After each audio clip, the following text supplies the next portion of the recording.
Hello everybody, welcome to my channel, Being a Carer with Kes. My name is Kesiana Akwara Ati, a health and social care trainer. Welcome to my channel. For all of you who keep liking, sharing and subscribing, have subscribed, thank you so much. And if you're just stumbling on this channel for the first time, hey, what are you waiting for? Like, share, subscribe, come on, yeah? Let's get down to today's business, okay? Now, this video, like I said in my previous video, is the concluding part on what is epilepsy.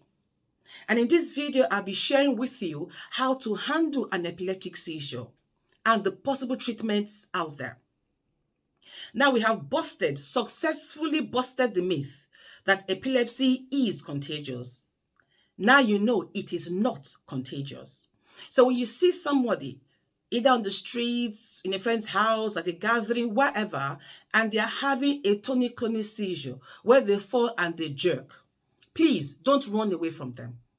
You now know it is not contagious. Help them because they are not aware of what is going on around them. They need you to help, to protect them. Yeah? So now let's get down to what we're talking about today.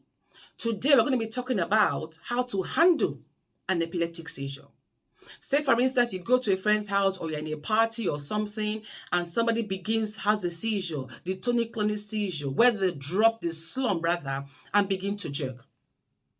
Now you know that it's not contagious, so please help them. And how can you help them?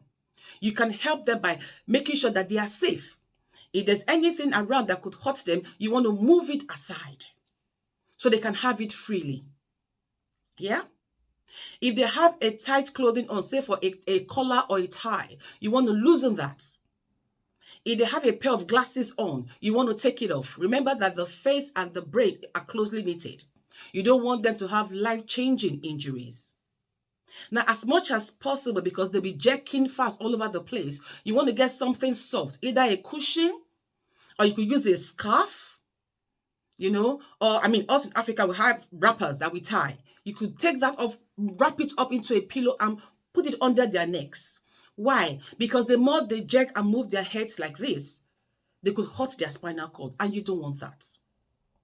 Now, if they're in a wheelchair or a chair, well, let's take a chair first. If they're in a chair, leave them on the chair. Tilt their head to one side so that the saliva can drip out of their mouth. Now, if they're on the floor and they are producing saliva and they're lying on their backs, please put them on their side. We call it recovery position. Why? So the saliva in their mouth can drip out because they could choke on their saliva and you don't want that. If they're in a wheelchair, put the brakes on, strap them in again, put their heads to the side so that the saliva can drip out as well. Yes? Now, I've been asked this question, can they bite off their tongue? And I'm like, no, they cannot bite off the tongue. Why? The tongue is an organ. The only way you can bite off the tongue is that they take the tongue and a knife, and that's how you can cut it off. The tongue is attached to the esophagus, going all the way down to your stomach. So it cannot be bitten off. Yes, they can bite into it and it will bleed, but they cannot bite it off. Back in Africa, I think we used to use a spoon to put in between their teeth so they don't clench their teeth. But you see, if that spoon is broken in half, where does the other half go? Down the throat to cause more havoc. And you don't want that. Now, the only time you should move them if they have an epileptic seizure is where there is danger. Take, for instance, a busy road.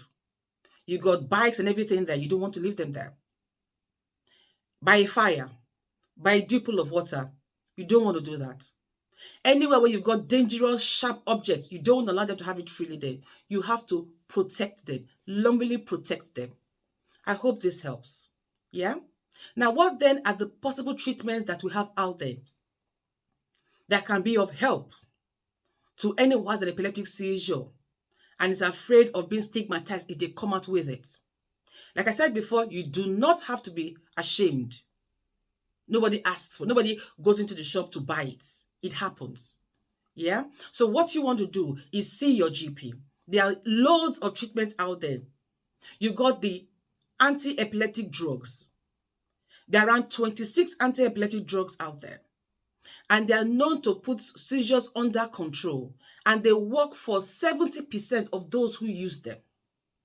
So 70% of those who use AEDs have their seizures controlled, as long as they take it morning and evening, or however the GP has prescribed. Remember, we said that one trigger of an epileptic seizure is missing your medication. Yes? You have the epilepsy surgery. Now, seizure remissions range between 60 to 70%. So you can have an epileptic surgery and your seizures will be gone. Yes? See? Good news. And then you have the vagus nerve stimulation. You have the deep brain stimulation. You have the keto diet. Now, before anti-epileptic drugs were introduced or made, the keto diet was what was in use. And what is it about? It has been on since the 1920s. It is a high-fat, low-carb diet. Its remission rate is between 10 to 15%. Not much, you might say. But some children have had their seizures in remission as a result of the keto diet.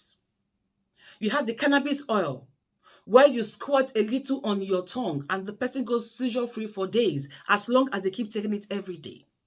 And like I said, your GP, your neurologist, not neurologist, your neurosurgeon or your epileptologist will tell you, you have a sit down and you will discuss what are your choices, what are your alternatives, what is in your best interest that will work for you. Because the truth is, all these possible treatments I have listed, they don't work for everybody. Some take I've seen clients who take the drugs. It doesn't work. They still have seizures. And maybe the deep brain stimulation cannot work for them, or the vagus nerve stimulation cannot work for them, or maybe the surgery cannot work because possibly the excess electrical activity is happening somewhere in their brain that's not isolated for the neurosurgeon to operate. Yes? So I hope all of this have helped you to realize that there is help out there. Yes? So until I see you in my next video, do have a wonderful week. And remember that no matter what the matter is, you matter so much more. Salute.